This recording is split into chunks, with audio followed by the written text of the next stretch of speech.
Amigos televidentes, en estos momentos vamos a hacer el enlace con Javier Lombardo, quien es coordinador nacional de la Unión Nacional de Padres de Familia. Señor Lombardo, bienvenido a las pantallas de FTV. Gracias, Ramsés. Bienvenidos. Gracias por la entrevista y saludo a toda la teleaudiencia. Señor Javier, vamos a conversar con usted sobre una noticia importante que fue publicada el día de ayer precisamente, y es sobre esta decisión dada por la Corte Suprema de Justicia en torno a algunos artículos de la Ley 285, que estipula que no se puede suspender a los estudiantes de los colegios particulares si los padres tienen algún tipo de deuda. ¿Cómo reaccionan ustedes?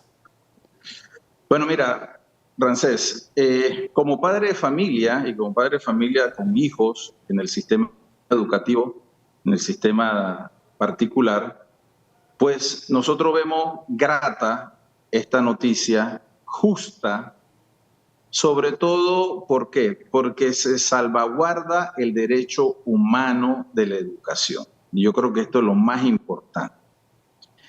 Esto no quiere decir que nosotros aplaudimos, y nunca lo haremos, ¿verdad? Aquella, como se dice en buen panameño, sinvergüenzura de padres que pudiendo pagar no lo hacen, o que no se llegue a un arreglo de pago por X o Y motivo. Existen los mecanismos legales para que una persona, si tiene una deuda con la otra y si medió un contrato, se puedan resolver esa situación sin que afecte, en este caso, la educación de los niños, de los estudiantes. Y es que, mira, la Corte fue muy sabia en determinar, el fallo consta de 58 páginas, el ponente fue el magistrado Arrocha, y él hizo su trabajo, hicieron su trabajo, el resto también de los magistrados, al decir que lo que pasa es que la educación es un bien concesionado, porque es un bien público que regula el Estado. Y entonces es una concesión que se da a los dueños de las escuelas privadas o particulares. Y como es una concesión que te están dando, entonces el Estado muy bien puede regular, interceder, meterse, modificar las cosas. Es decir, ¿es un negocio la educación particular? Sí es un negocio, pero es un negocio que está regulado por ley. Claro. Y si no se entiende eso, pasa lo que ha estado pasando durante muchos años, que los dueños, los colegios, pues hacen y deshacen lo que le da la gana pensando que estás en el libre mercado y la iniciativa privada. Entonces, esto hay que entenderlo bien, porque si tú no tienes esta perspectiva, entonces tú no puedes entender la filosofía y el espíritu de este fallo. De hecho, hubo dos magistrados, ¿verdad? Uno que salvó su voto porque no estaba en contra, porque está en contra, perdón, de la decisión de la mayoría, y la otra que hace un salvamento, no es un salvamento de votos, sino que pone una objeción recurrente, o sea, que ella sí decía que había que matizarlo más, ¿no? Pero el resto de los magistrados, o sea, 7 estuvieron de acuerdo, Claro, en lo que se decidió. O sea, que no se consideraba inconstitucional 3 artículos, que era lo que estaba demandando la UNCEP. ¿Quién es la UNCEP? Esto es una cosa que es importante decir. La UNCEP es la organización, el gremio dueño de escuelas particulares. La gran mayoría de las escuelas particulares están allí, de los dueños están aglutinados en la UNCEP. Y yo decía esta mañana más temprano, analizando esto, yo decía, cónchale, ¿cómo los dueños de las escuelas tuvieron la osadía, claro. de verdad, de demandar esta ley, que es la ley 285, que habla de la protección a los menores? Mira, es una ley que habla de la protección a los menores y cómo los colegios osan en demandar una ley que protege a los estudiantes, que Claro. protege al menor de edad. Entonces, es una cosa que para meditar de verdad. Señor Lombardo, si bien es cierto, estas decisiones son importantes para los padres de familia. Usted señalaba un punto que me llamó la atención y era el tema de los arreglos de pago. Muchos padres de familia hacían estos arreglos de pagos porque tal vez tenían deudas, tal vez se habían quedado sin trabajo, tal vez fueron en su momento suspendidos en pandemia y que no podían hacerle frente a esos pagos mensuales porque recordemos que el sector particular durante la pandemia tuvo algunas estrategias importantes para evitar que los estudiantes perdieran clases. Ahora bien, luego de esto que dice la Corte Suprema de Justicia, si hay un arreglo de pago y un padre lo incumple, ¿qué va a pasar? Bueno, el padre tiene que ir a la jurisdicción ordinaria. Si hay un arreglo de pago y tú no, es como si tú tienes una deuda con el banco, si tú le debes, ponte, para usar el término, para usar un ejemplo, una tarjeta de crédito, y si tú no la pagas, pues el banco puede hasta embargarte. Y te embarga la casa, te embarga el carro, etcétera. Entonces, igual acá, existen los mecanismos jurídicos, ¿verdad?, para que el colegio pueda recuperar su dinero o pueda recuperar, pues, el servicio que están.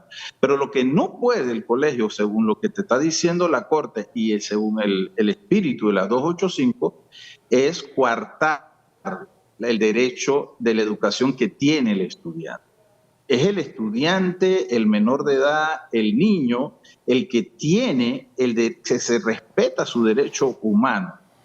Ya después, si yo como papá, pues no he podido resolver esta situación, bueno, yo tendré que ir a los tribunales si me lleva a las instituciones, si me lleva al colegio y tendré que responder. Pero no puede, como se ha estado haciendo, el colegio no puede agarrar de rehén a mi hijo, Claro. de rehén al estudiante para que entonces yo tenga que pagar.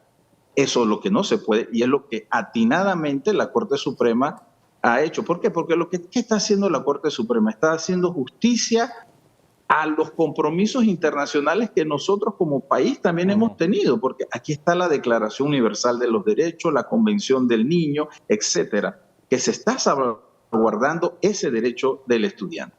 Ahora, señor Lombardo, para finalizar la entrevista, regularmente hemos escuchado la migración de estudiantes de escuelas particulares al sector oficial. Seguramente este tema de que usted lo ha señalado muy bien, que escogían a los estudiantes como rehenes, ocasionaba que el padre de familia tuviera que emigrar a escuelas oficiales. ¿Esto podría cambiar tomando en cuenta de que se ha dejado en firme algo de que el padre de familia podrá hacer arreglos de pagos, de que no se podrá coartar ese derecho a los estudiantes? Puede ser, mira, ojalá yo pudiera ser contundente con una respuesta al respecto a lo que tú me estás preguntando, ¿verdad? Pero yo sí te puedo decir que el mismo fallo, en el mismo cuerpo del fallo, la Corte consultó incluso con la Codeco, consultó con el Meduca, y se dieron cuenta que había situaciones mínimas. O sea, que los dueños de las escuelas, ahora tú lo ves que están preocupadísimos, pero había situaciones mínimas de procesos que tenían en su contra al respecto. Entonces, yo creo que hay otra cosa muy importante, Ramsés, es que en los vistos que se hace, ¿verdad?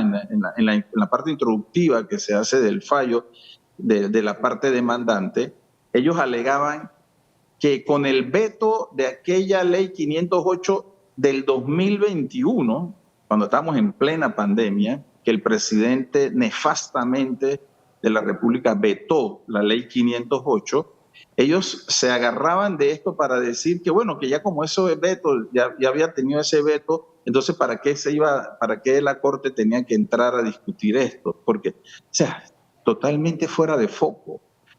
Primero, no fue una ley de la República, sino que iba a ser una ley de la República y el presidente la vetó. Pero el presidente puede vetar muchas cosas también subjetivamente, y acá tenía la presión de los gremios, de los dueños de las escuelas, de la Cámara de Comercio, del CONEP, del Sindicato de Industriales, etcétera, etcétera, como pasó con este fallo. En este fallo, la Cámara de Comercio, el CONEP, la UNCEP, ¿verdad? Todos alegaban que era inconstitucional, pero en cambio el Ministerio, el MIDES, la CENIAF, o sea, las instituciones que defienden a la niñez decían no es inconstitucional. Entonces, pareciera que no hemos entendido, o sea, que es un derecho humano.